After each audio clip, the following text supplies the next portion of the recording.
Okay, Okay, should I start? excellent. So, welcome everybody to the next episode of Virtual Global Spine. It's a pleasure and honor to have one of my close friends, colleagues, and mentors, Dr. Tenvir Choudhri, hosting today. He's going to be speaking about anterior cervical spine surgery, give us some pearls and some cases. Dr. Choudhri has and I have known each other probably close to over 10 years now. I've known him ever since I was a medical student at the Albert Einstein College of Medicine.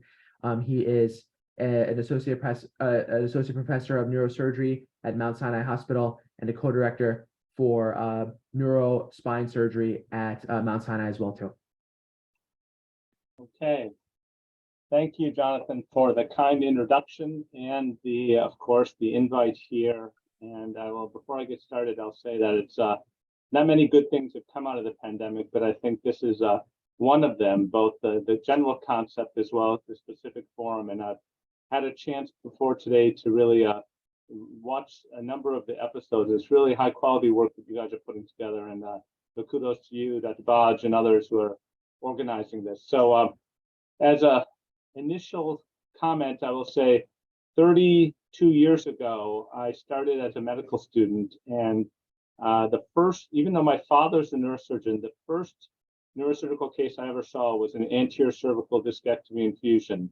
And really from that beginning, it's always been one of my favorite cases. When I started at Mount Sinai, it was one of my earlier cases as well. And it's, although I do many surgeries, as do all of you, it's really a wonderful surgery. And I think all of us here have a fund of knowledge and expertise that could share. And so this is really meant to be a bilateral communications. And I'm going to share some of the things from my practice and experience that I've learned. And I'd love to hear from you guys on these cases. So I will, with that, get started. I have no relevant disclosures to this. I actually have, after 2 decades of no disclosures, I'm 2 companies I'm getting involved with, which are not relevant to this talk.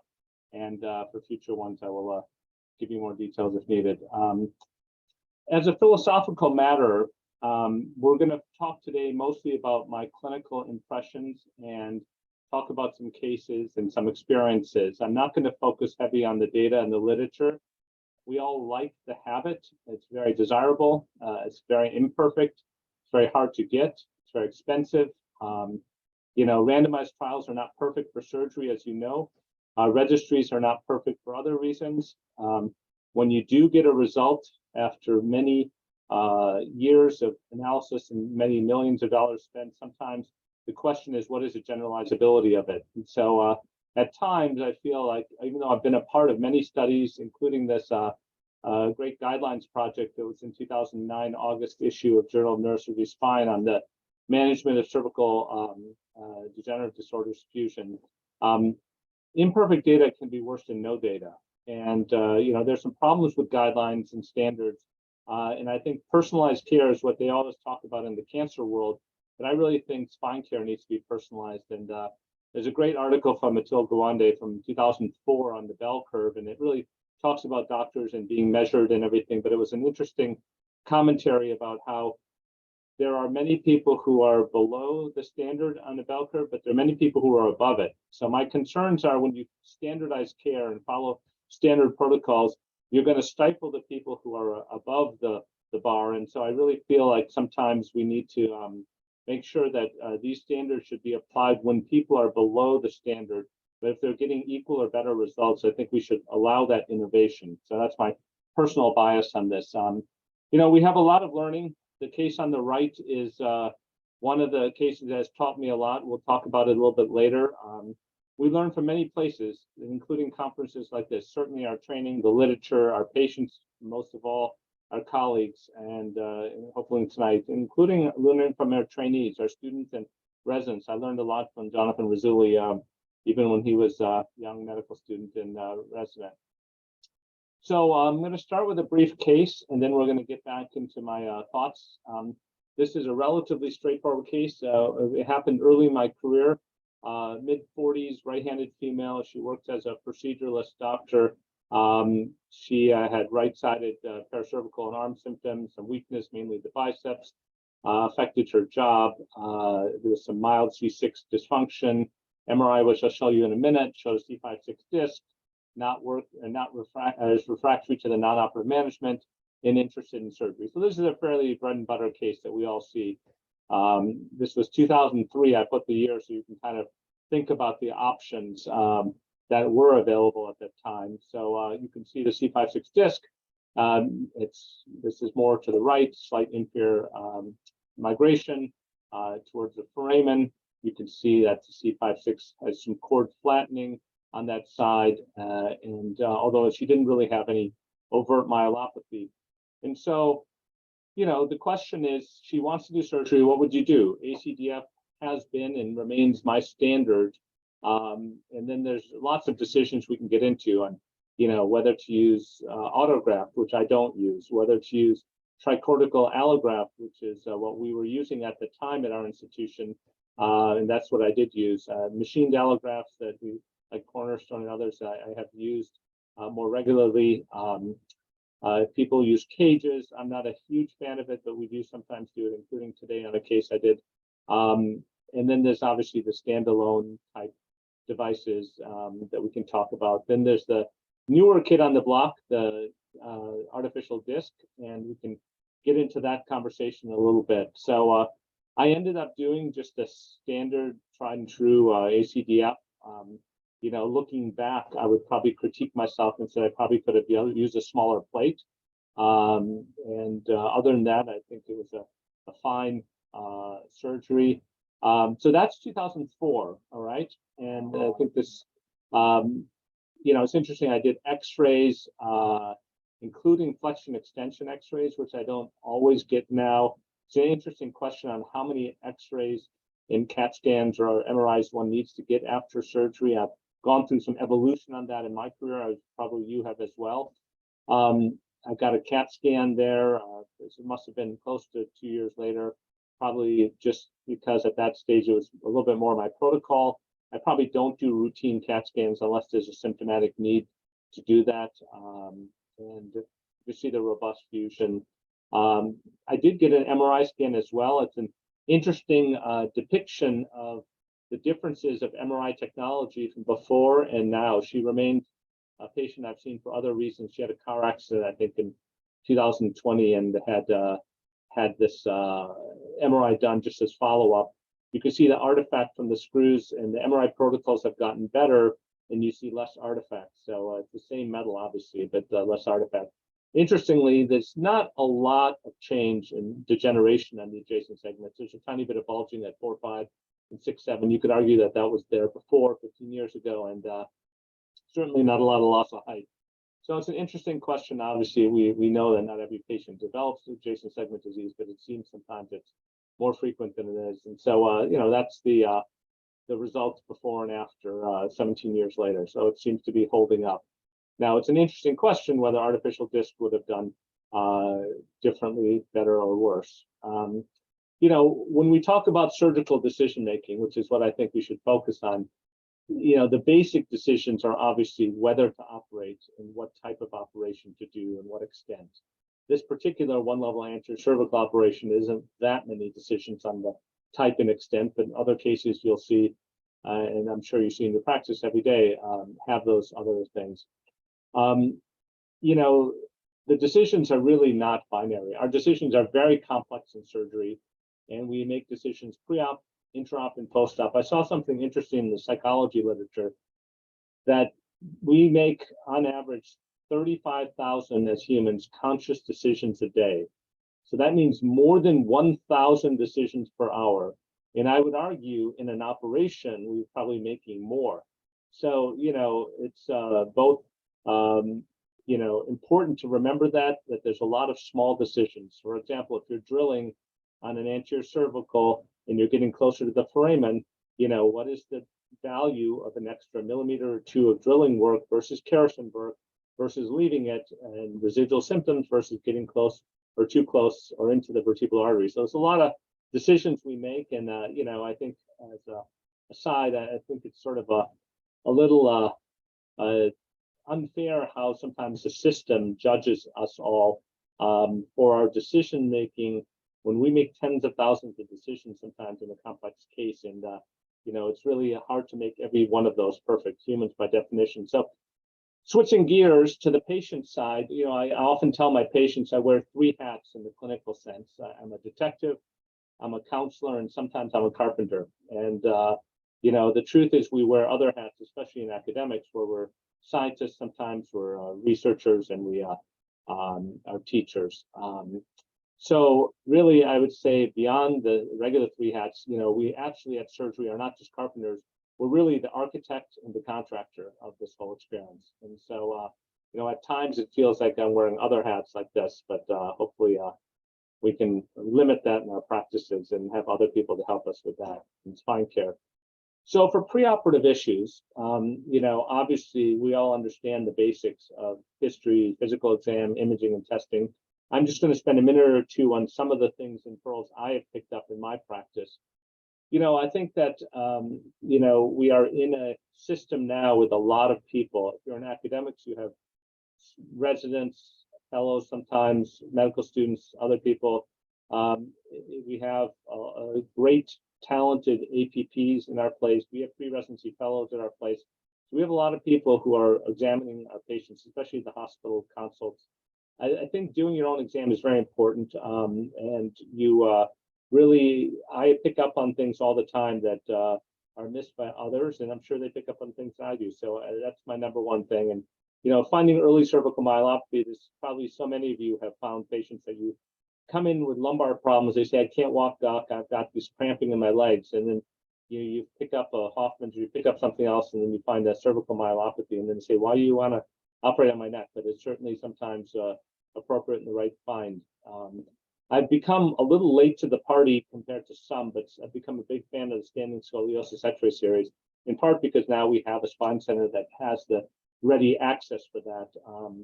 I think it's very important for the thoracolumbar, but even for the cervical and the T1 slope and a lot of things that go with that. Dynamic X-rays are a big believer in angulation, subluxations, all those things. I think that the range of motion the patients have is very important, and whether they get symptoms with it. And I'm a sort of a big believer of this value of a cervical flexion extension MRI scan. And I'll take a quick minute aside to tell you about a case that we ended up publishing a couple years ago on it. It was a 40-year-old man who had worked in construction, and he had this cervical symptoms and had a laminectomy operation, which you can see in the middle panel. And you can see the preoperative MRI on the left, and you can see the postoperative MRI afterwards on the right. And so he was, unfortunately, one of these cases. It was not a fusion, by the way. It was a laminectomy, but not fusion, outside hospital. So he's one of these people who really wasn't doing well, and frankly, even though he was put into a collar because he was doing worse, he started having new progressive myelopathy that was worsened than what he started with. And they couldn't really explain it, and that's the postoperative MRI. And so they put him in a collar and said, you should go to rehab. So he was not totally content with that. And he came looking for another opinion on that. And so this was a flexion extension MRI that you can see there. So the middle panel B is the neutral view. And you can see on the left in flexion, and especially on the right in extension, that there's a significant buckling, just like we talk about it for the ligamentum flavum without surgery, pre-op.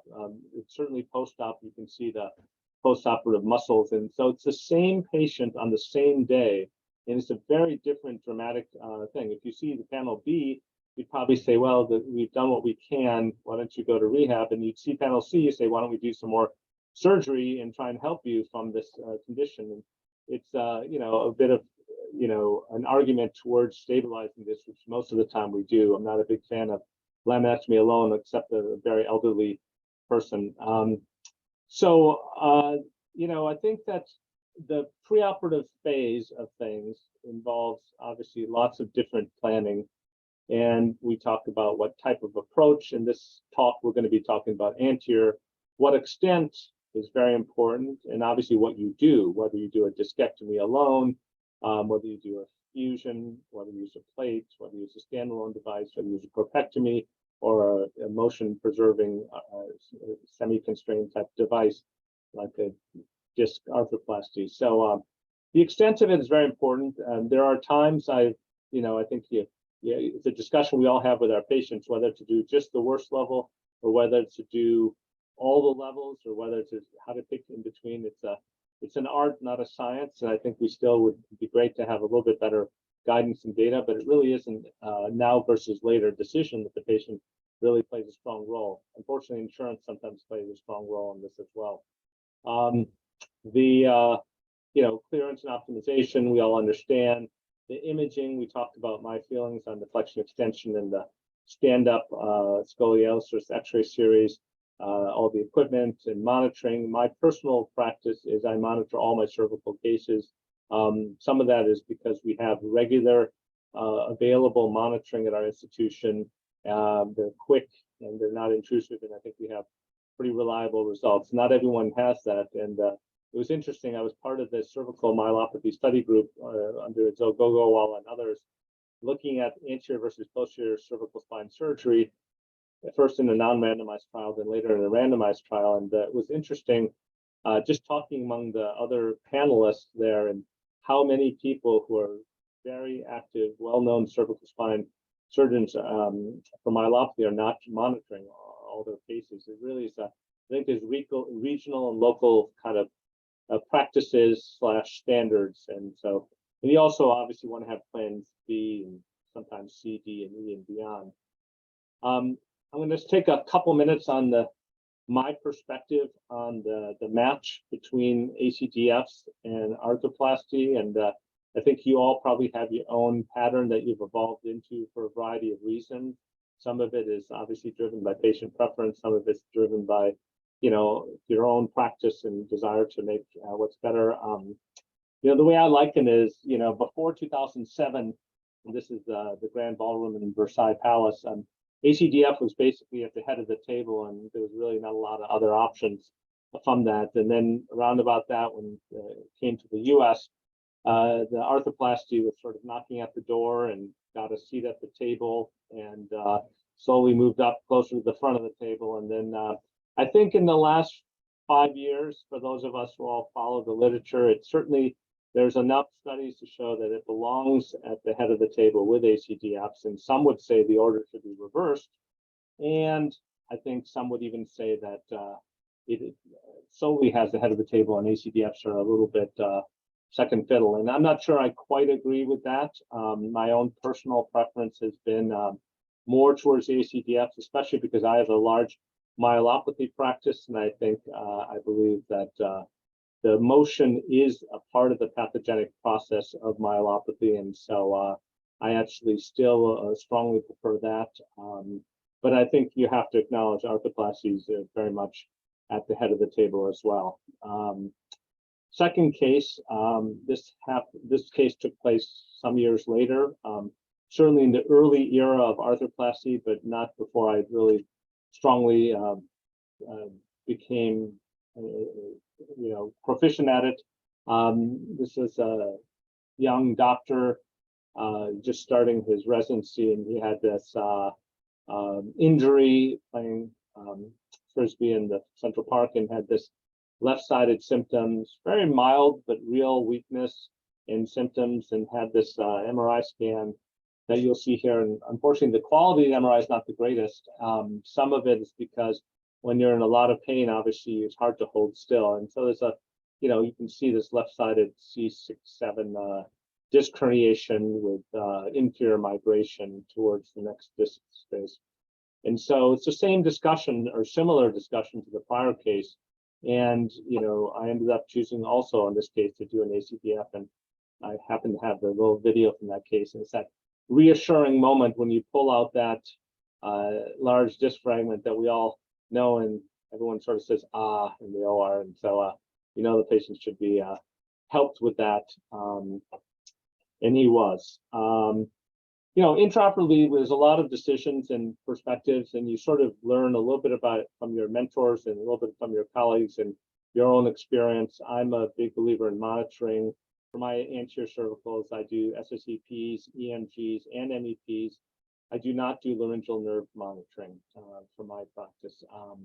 I think that I am not somebody who does frequent MEPs during the case. I actually feel that the SSEPs are enough to kind of monitor things. If there's a discrepancy or a change, I usually do it or near the end of the case just to make sure things are okay before we close. But I'm not a big proponent of repetitive MEPs. We've seen one of my cases early in my practice, we saw a significant tongue sort of laceration from it. Even though you have a good bite block, sometimes you can see problems from that. I've not seen a lot of other problems, but they theoretically obviously have some with seizures and other things.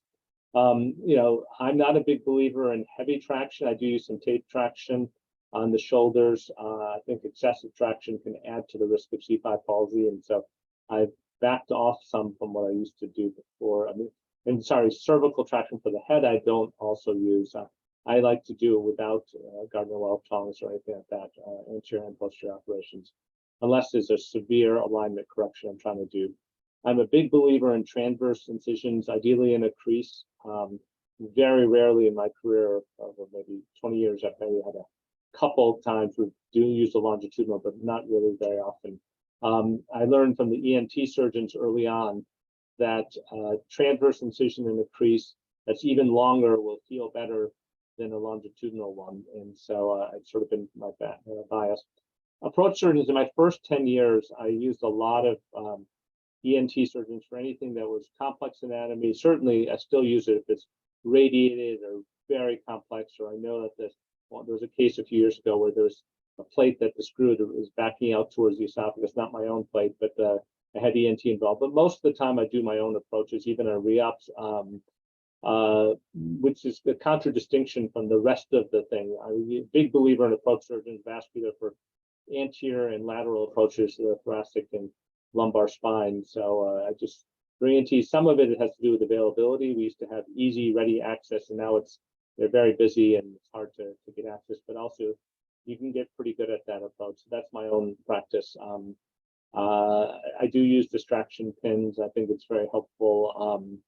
I think confirming the levels is very important. I have, knock on wood, not had any problems with the levels, but when you have these, like today's case at C6-7, we could not see it from the x-rays, and so doing obliques and other things like that are very important. And we now have the fortune of having some 3D fluoroscopy in the OR, and so you can certainly do.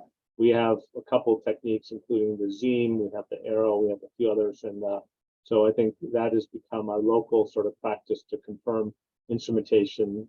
It also serves to confirm levels.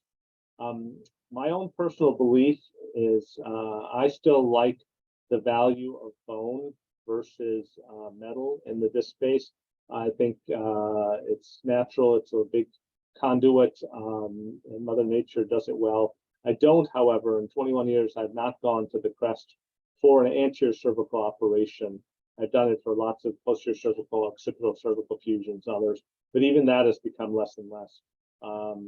The anterior cervicals I have used for most of my career allograft. Occasionally I will use a cage. My personal experience has been to do with, I prefer the strength of a plate. I think for degenerative, I use some variable screws and some fixed on the bottom, as I was taught in residency. For trauma and infection and other things, I like to use more fixed screws. I'm not a big believer in the zero profile devices as a standalone thing. I've seen some trouble with that, and so that's just my personal practice on that. I'm a big believer in drains, and I think that hemovacs are pretty much used on every single one of my cases in the cervical spine region. So jumping to the next topic, I still am a little old school, and I like them all to be admitted. Plus, I'm operating in a hospital. If I was in a surgery center and I had more of a, although you're seeing today a couple single level cases, that's fairly unusual for me. Most of mine are multi-level. Jonathan's probably wondering where he didn't see any, and it's time with me single levels. And so I usually admit them overnight, or they stay as whatever in-house ambulatory for 23 hours and go home the next morning. More commonly, I'm still a little bit more prone to use collars than others. I think I'd rather give some bias towards making the fusion success and then If the muscles need rehabilitation, I do that. I know a lot of people have moved to lesser amounts of collar. Single level ACDFs, I probably use soft collar or quickly to none. But for the multi-levels, especially with softer bone, weaker bone, I would use a hard collar initially, and then maybe see them at the 2-week mark at a post-operative X-ray. If it's okay, start to wean it and switch it. I still get X-rays to monitor things. I would occasionally get CT scans, and when I did that anterior posterior trial, we got used to doing kind of regular MRIs, maybe 6 months or a year down the road, just to see what our new baseline is. And so I still kind of prefer that, just to kind of keep tabs and make sure I'm getting the best outcome. For non-unions, obviously, if they're not symptomatic, you don't have to necessarily do anything. There's a lot of people who have asymptomatic non-unions, but for the ones that are causing structural problem or symptoms, obviously they need to be managed. And I certainly, have my own protocol. I tend to go more from the front still and revise it, but certainly going posteriorly is acceptable. So there's some discussion points I wanted to kind of make sure we cover. There is as I mentioned, the non-unions. I think for reoperations, like I said, I have a lower threshold to bring ENT involved, but I still do most of them myself, and I'm willing to do it from the front, even if it's been 1, 2, or more times from the front. It's really, once you get good at that section, it's really not so bad. Smokers can be hard. I have a large series of patients where I've done 4-level anterior cervicals. When I first started my practice, it would probably be very much once in a while, once or twice a year, but I think it became much more common for a while. I think now it's maybe a little less common, but we definitely have a series. We actually have a research project. We're going to be looking at the 4-level anterior versus posterior coming up. A few comments on complications. Infection is thankfully very unusual in the anterior cervical region. Knock on wood, 21 years I've not had one. I've had one postoperative hematoma that was not an acute presentation.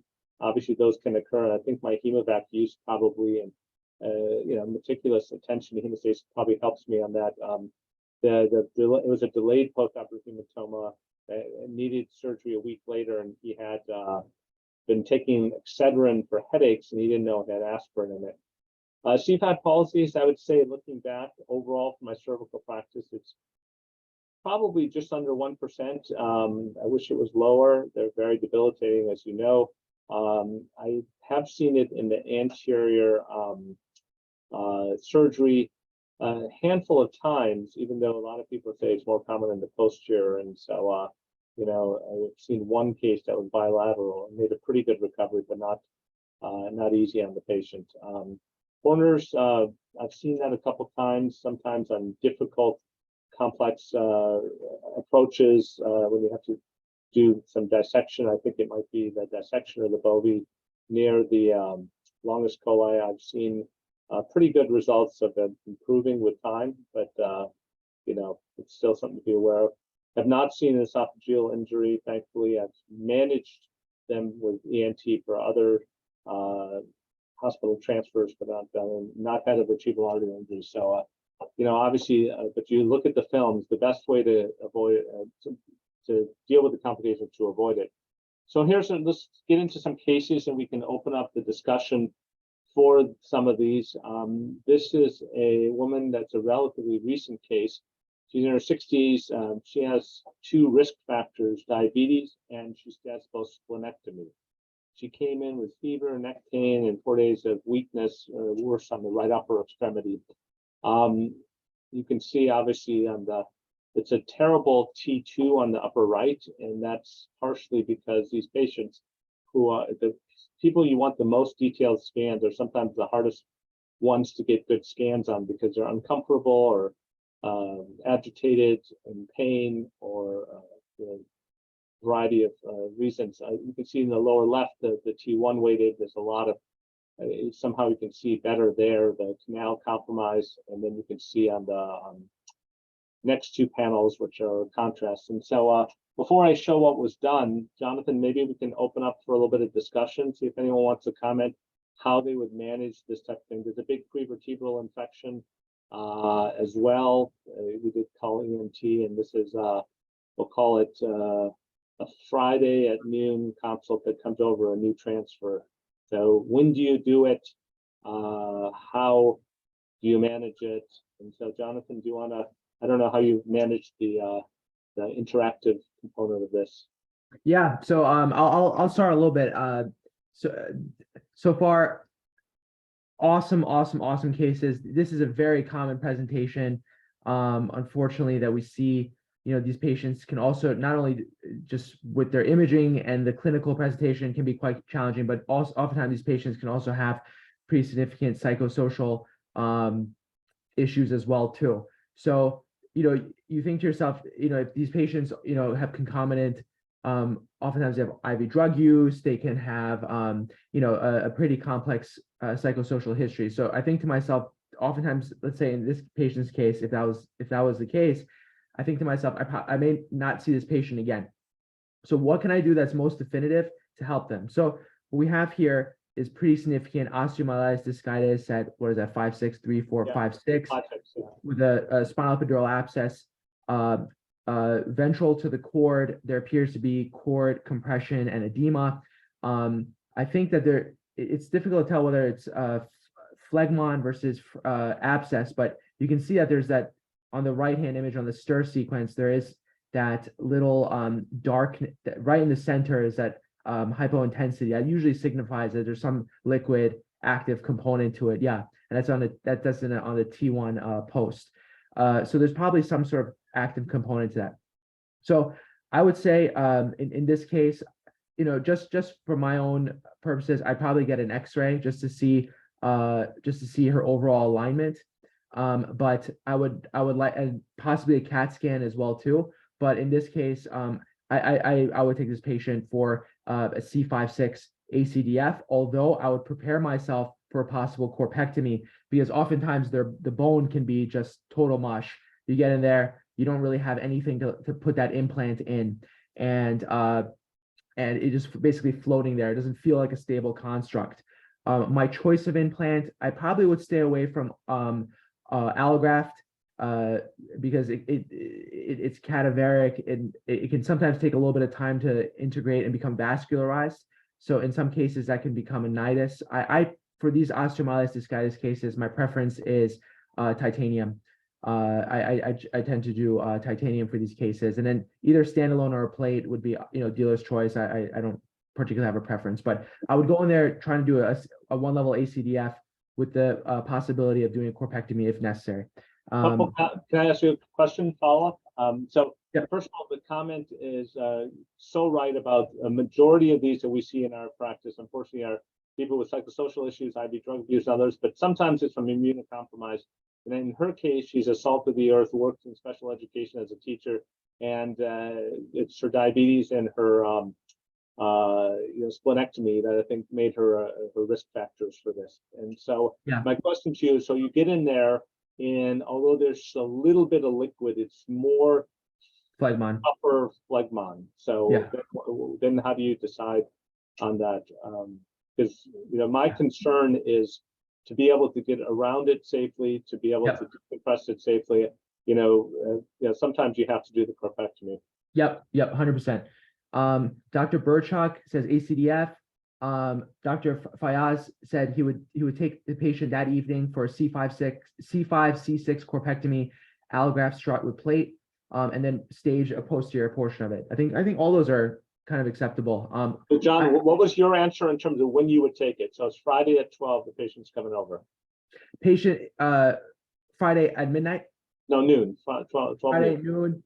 And the patient has, and the ORs are busy till 5 p.m. So that's your choice. And the patient's quadriparetic. Yes, with very weak right arm, is fairly weak right leg, not as bad left. I wouldn't wait until it's cord level abscess. I wouldn't wait until the next day. I would take it I wouldn't take it category 1, as in I wouldn't take it immediately, but I would take it that day. Yeah. That's exactly what happened. And so this was, Yep. so we did a corpectomy 5/6. The phlegmon was thick. We were able to decompress it. Felt pretty good about that. We did have monitoring. We did not call category 1. We did it that day, maybe starting at 5 o'clock or something. Didn't take that long. The retropharyngeal part was also not liquid. It was more phlegmon. ENT kind of came in and took a look, but didn't really need to do anything or want to do anything or plan to do anything. The bone was complete mush. Yep. And so we decided to get the post-operative MRI. So now it's over the weekend. And then the question is, do you leave it at that, or do you, with a collar, or do you back it up with a posterior? So one of you said posterior. So Jonathan, what's your take now? Yeah. So looks amazing, Tenvir. It looks like you did a harms construct. Did you fill the cage with anything? Did you fill the cage with anything? Allograft. Yeah. Yeah. So, the issue with these constructs in particular is that they have a high rate of subsidence and failure. And I would, if things are going well and the patient is stable and you have the energy to do it, I would just go and do it that night. I would do it posteriorly. But, the thing is, if things are getting late, you have, and, unfortunately, this becomes, it's unfortunate that we even have to consider this, but you have that midnight shift. They don't, you don't have really the best team there. They're handing you the wrong instruments. They don't know how to load up the screws. You ask for a kerosene, they give you something else. It can be very harrowing. So there's nothing, and then also the patient's been under anesthesia for some time. They have some airway swelling. I don't think it's wrong to stop there. You've done the decompression. The patient, essentially you've gotten the source control. The cord is decompressed. There's nothing wrong with putting that patient in a collar, extubating, taking them another couple of days, but watch them carefully because that could have early failure. Alternatively, like I said, if things are going well and you're not having any issues and you have a good team with you, I would just do posterior that night. It doesn't take that much longer. I wouldn't decompress posteriorly. I would just purely instrument and call it a day, and then you can sleep well knowing that everything's locked and socked in. Yeah. Great conversation, and that's basically what we did. I will say that the patient definitely we didn't feel like was so strong that should take any need to really rush for the backup part. We kept her in a collar, we kept her on bed rest, let her kind of stabilize, get her fluids down and everything, and then we took her on Monday for the posterior. Now it's an interesting question. When you go in from these on the posterior, you sometimes get a little feedback on whether this was going to really fail or not. And even though we used fixed screws at C4 to 7 and had a little bit of distraction, everything like that, it was wildly mobile, even 3 days later. So, and then so the question comes, even the other bones were not perfect. And so it's an interesting question whether you do the parallel construct C4 to 7, whether you go a little bit above or below. So if it fails, it's really the not less important ones, 3-4 or 7-1, or do you go bigger even and get to the pedicles, which is sort of what a lot of us have gravitated to doing in that situation. So before I give the answer what we did, I'm curious, anyone want to weigh in on that? Those are the three options. Option A is parallel construct C4 to 7, B is 3 to 7, and option C is going to pedicles like C2 to T1 or 2. Yeah, I don't think I think all those options are correct in a way. I can tell you that I would want the bottom of my I would end at some sort of pedicle at the bottom of my construct, whether that's C7 or T1 or possibly even T2, whatever comes the easiest and the anatomy allows you. Oftentimes these patients have dysplastic or strange morphometric anatomy of their C7, and it's very difficult to get a pedicle screw unless you navigate. And then in terms of my UIV, I think C3 is probably fine. It looks like she has a good lateral mass screw. I mean, I have been burned like that before. So my preference would, in a patient like this who may not have the best bone quality and you're concerned, if you have any doubts whatsoever, C2 to T2 or C2 to T1, I think is perfectly acceptable. You get much better screws at C2, whether you choose to do pars or parsicle or translaminar. You can never really go wrong with those. And then at T1 or T2, you usually get a very, very nice pedicle screw in there. So Matt Goodwin, if you're on, is there anything you want to add to that, or? Matt may have stepped out. Well, I think, there's no question for degenerative, I'd love to have a parallel construct and not even go bigger. For this situation, we felt we wanted to go more. I worry if you're going to go C3 to T1, that your whole movement of the head is going to be concentrated on that C3, 4, and you only have one side, a lateral mass screws. I'm not sure, even if you go with a long-term collar, whether it's the greatest. She actually said to me right before the second surgery, she said, so is this going to be the last surgery? And obviously you can't ever say that with spine surgery, but I think what she meant is this sequence, and I kind of felt like what was sort of giving me an indication, just be a little more definitive.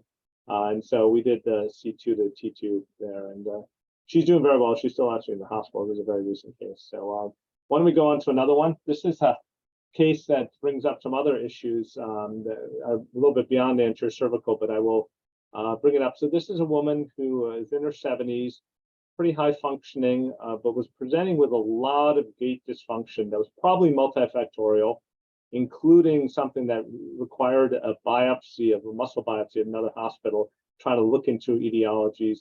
There was, I don't have the flexion extension MRI, but it even got worse on the flexion extension. And so she came to me. I think she had some radiculopathy also. So I did a 2-level ACDF. I wasn't convinced it's going to make the full difference. I didn't want to put her through a giant operation. I did end up doing a small minimally invasive lumbar at her worst levels because she had some pain issues there.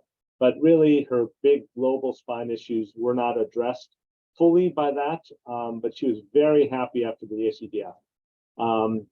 So she goes to one of my colleagues, and she gets this operation on the left. And the reason I'm bringing it up is the cervical talk, but it's got some relevance, you'll see. And then I think I know which colleagues this is. You probably can figure some of this out. Right. So she gets this whatever T10 to pelvis type thing. And within 3 to 6 months afterwards, she starts having this PJK stuff right above at T9 with terrible radicular mid-thoracic pain. She ends up going, I didn't do that operation. And I also didn't do the next one, which is, you can see they went up into the mid-cervical with the end of the construct there. Her head's very forward. And unfortunately, you can't tell it fully, but those screws basically had pulled out. So she comes back to me a couple years later now, and she's had this construct that's pulled out. And so I tried for at least a year and a half to try and avoid doing anything. Even though she's pulled out, she'd been through a lot of surgery, and she was managing still with some gait issues, happy with her alignment, but otherwise not happy. So this was her CAT scan on the left. So at some point I got convinced when she said she was getting worse. So I took her in and I did this construct in the middle. And unfortunately, it's ironic you mentioned early construct failure, ECF. And so I had an ECF on this one.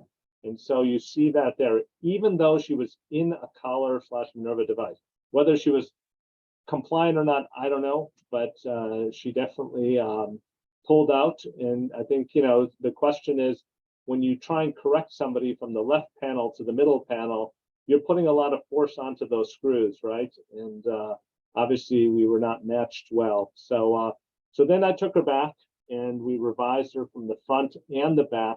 And I was talking to you earlier about parallel construct. So this is the epitome of the parallel construct. Some people, actually, before I say what we did, why don't we get somebody to give an opinion how they manage this picture on the right?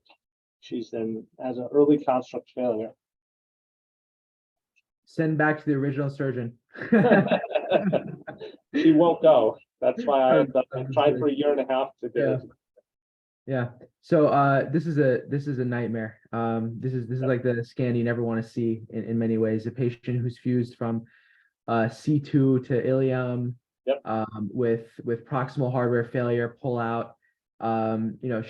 the couple of things I would say before what I would say about in terms of the revision. So I would want to make sure in a patient like this, if she's quote unquote stable and not has no evidence of neurologic injury, I would want to get her optimized in some way. I would definitely try to get her on some sort of bone anabolic like Forteo. I definitely would want to get some sort of control risk factors of her because this is very atypical. But regardless, let's just assume once that's underway, the problem with one of these pullouts is that once you get in there, the bone is like mush, and the where the screws were placed, it's basically roto-rooted, and you have a giant.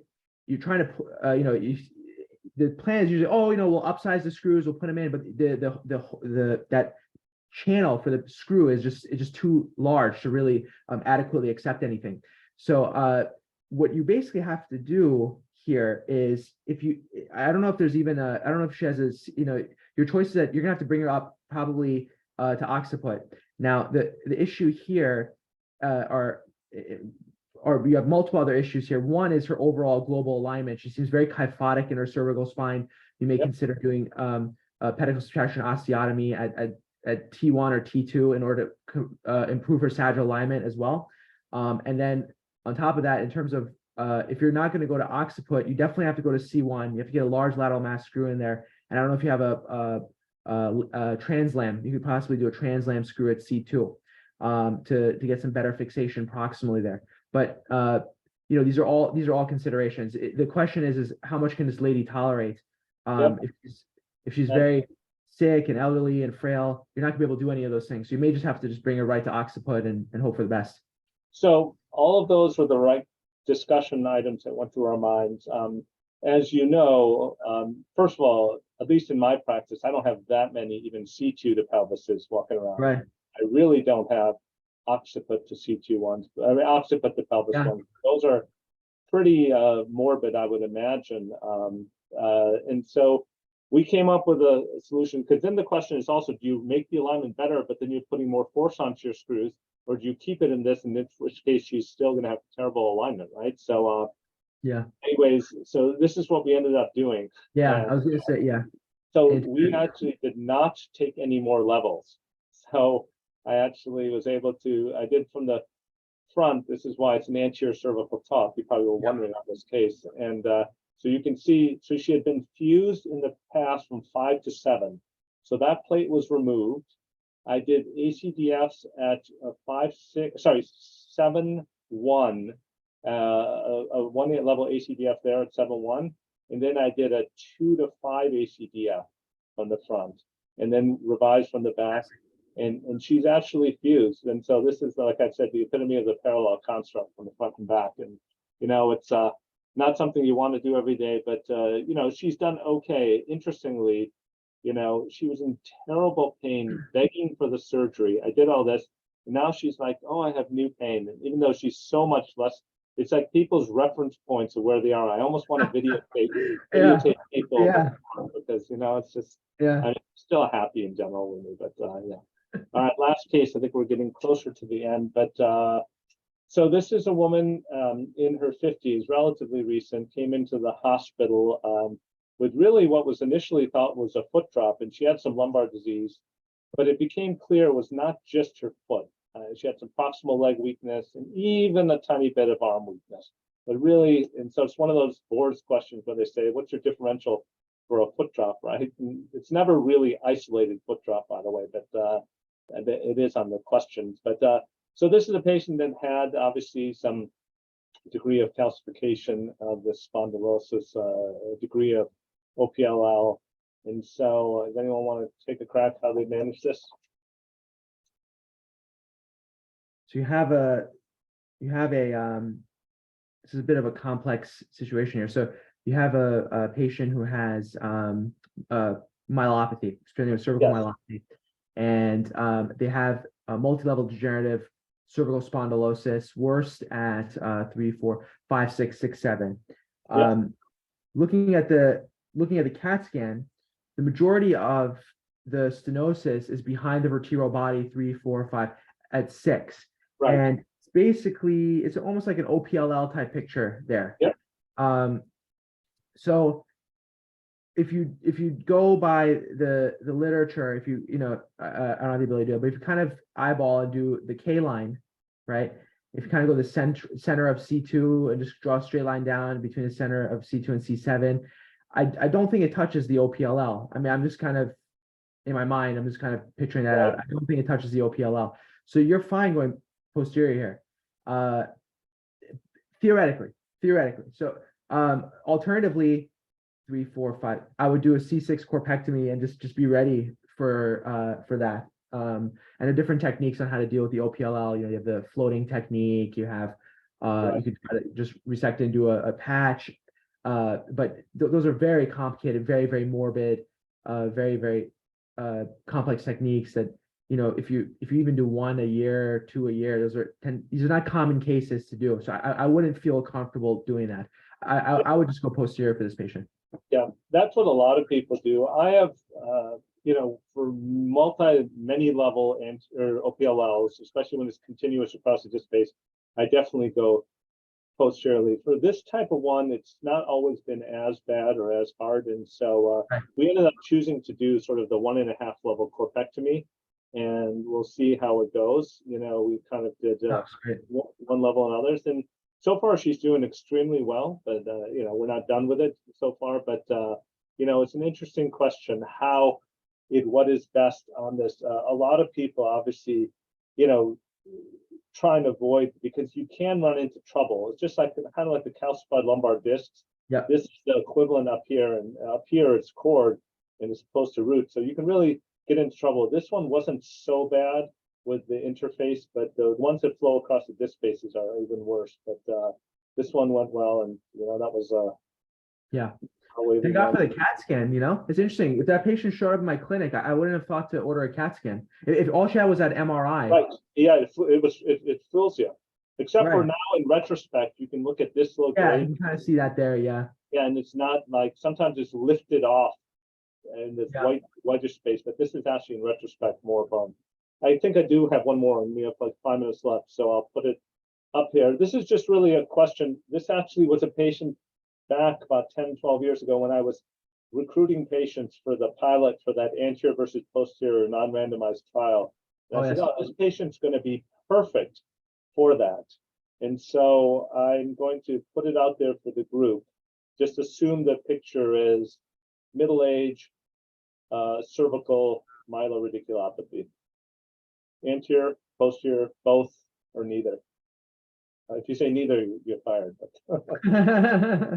So I would, okay, so this is 3, so patient with myelopathy, core signal change, the worst level, diffuse degenerative spondylosis with the worst levels at 3, 4, and 4,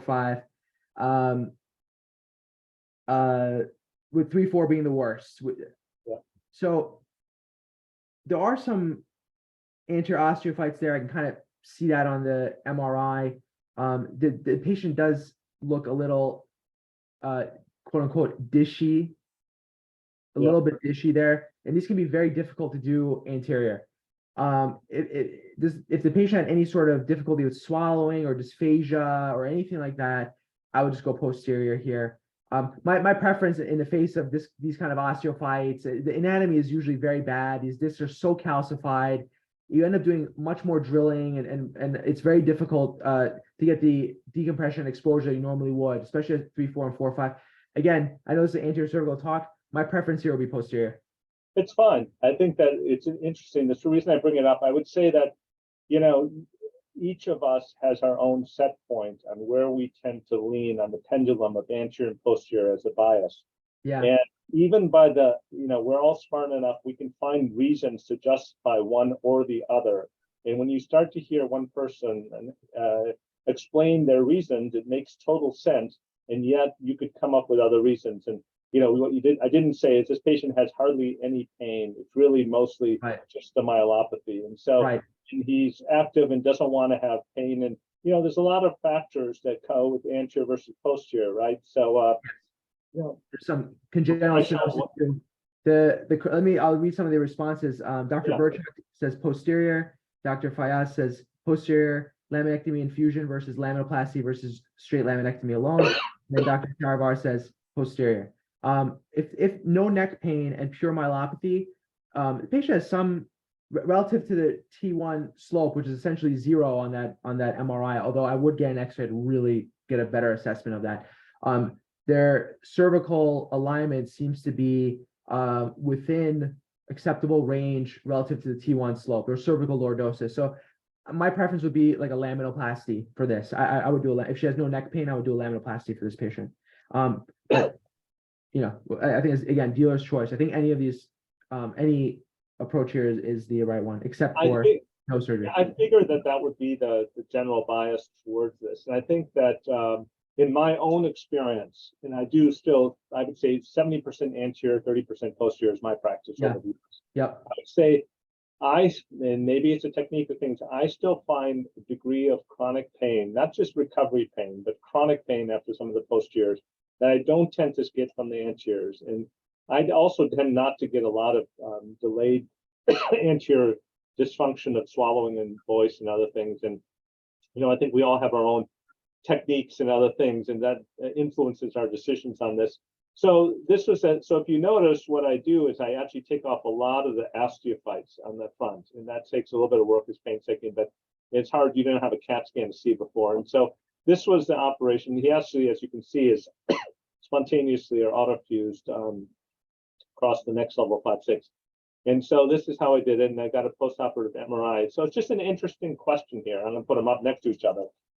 So, when you do it from the back, you have, quote unquote, leaving some of the, disc ridges from the front. And when you do it from the front, you, quote unquote, leave the disc ridges from the back. And so it's an interesting question. Are those potentially symptomatic or not? And so what I would say is I have one lady in my practice where I did an anterior cervical corpectomy. She had this kind of stuff in the back. She fused successfully. And then yet, about 2 years later, she started to decline again. And mainly, she used to play a lot of tennis. She started having worse balance on the tennis court.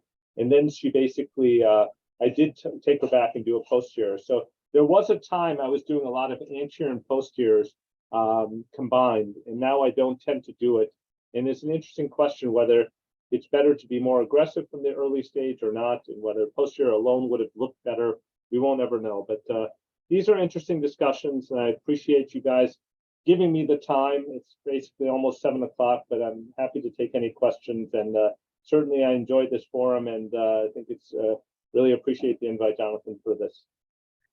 Dr. Choudhri, thank you so much for that. That was absolutely fantastic. I in particular, I really loved the images that you showed showing the long-term follow-up of these patients. That one patient, the first one you showed where you did the ACDF in 2002, and in 2020 you have the follow-up MRI, which is great. It's so rare to see that. Most of the follow-up we see is within one or 2 years, maybe 5 years. It's very rare to see such long-term follow-up. So it's fantastic. It's really a testament to show how the true fantastic care you give to your patients and the loyalty the patients have to you, because you're just absolutely phenomenal. Thank you so much. It's a benefit of being old, by the way.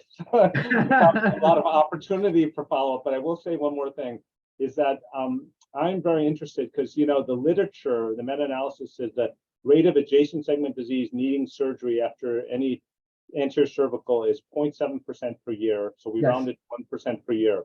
But that is not taking into account what you choose to leave. There's some people who are doing the worst level, leaving reasonable degree of spondylosis, and there are other people who are taking care of anything that has any bulging. And so, I'm interested, and I'm actually in the process, so stay tuned to kind of, because I have a long-term practice that's fairly closely followed, kind of looking at that question and what I chose to leave and whether that influences the rate, because it might be 3 or 5% per year for a certain degree of spondylosis. It might be negligible, 0.1% for others if it's normal. So, stay tuned.